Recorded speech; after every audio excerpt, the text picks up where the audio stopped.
सर्वसामान्यांच्या हक्काचा आवाज जागर जनस्थान।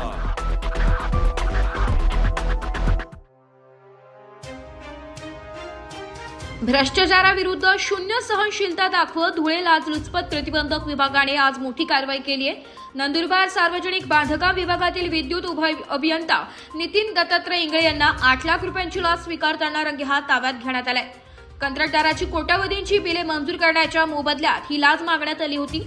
या कारवाईमुळे सरकारी महकम्यात मोठी खळबळ माजली आहे। धडगाव तालुक्यातील 24 गावांमध्ये सौर दिवे बसविण्याचे काम पूर्ण करणाऱ्या कंत्राटदाराकडे थकीत बिल अदा करण्यासाठी उपअभियंता नितीन इंगळे यांनी 8,50,000ची मागणी केली होती, जी तडजोडी अंती 8 लाख रुपयांवर निश्चित झाली। धुळे एसीबीचे पोलीस अधीक्षक भारत तांगडे, अप्पर पोलीस अधीक्षक माधव रेड्डी आणि सुनील दोरगे यांच्या मार्गदर्शनाखाली आज धुळे शहरात सापळा रचण्यात आला।